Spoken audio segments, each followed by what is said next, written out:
ராகினி காவேரியை வந்து பிளாக்மெயில் பண்ணிட்டே இருக்காங்க. "என்ன நீ எப்போ தான் சொல்ல போற வெண்ணிலா மேட்ர? இல்ல நீ சொல்றியா? நான் சொல்லட்டுமா? ஒரே ஒரு ஃபோன் கால் உன் வாழ்க்கையே முடிஞ்சு போயிடும்." அப்படின்னு வந்துட்டு மிரட்டுறாங்க காவேரிய.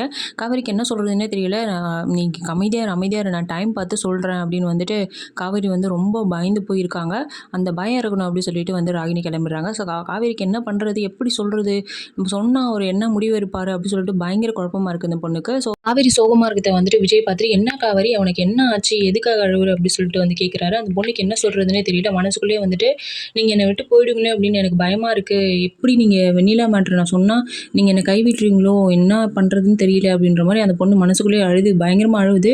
ஸோ விஜய்க்கு வந்து ஒண்ணுமே புரியல. ஸோ இனிமே கதைய எப்படி கொண்டு போறதுக்கான வாய்ப்புகள் இருக்கு அப்படின்னா, மேபி வந்துட்டு காவேரி வெறுக்கிற மாரி, விஜய் வந்து காவேரி வெறுக்கிற மாரி காவேரி நடந்துப்பாங்க. ஸோ ஒரு கட்டத்தில வந்துட்டு வெண்ணிலா இருக்கிறத காவேரி சொல்லாமலே வந்துட்டு விஜய் வந்து தெரிஞ்சுப்பாரு அப்படின்னு தான் எனக்கு தோணுது. இல்லன்னா வந்துட்டு வெண்ணிலாவே இவரு பார்க்கும்போதெல்லாம் ஒரு ஞாபகம் வருதுல்ல, இவரு பார்த்துட்டு வந்து பழைய ஞாபகம்லாம் வந்து ஓடி வந்துருவாங்களோ! அப்படின்ற மாரியும் இருக்கு. ஸோ என்ன நடக்க போகுது? எப்படி கொண்டு போறாங்க? அப்படின்றத வெயிட் பண்ணி பார்க்கலாம். இந்த சீரியல் உங்களுக்கு பிடிச்சிருந்ததுன்னா மறக்காம லைக் பண்ணிட்டு கமெண்ட்ல சொல்லுங்க.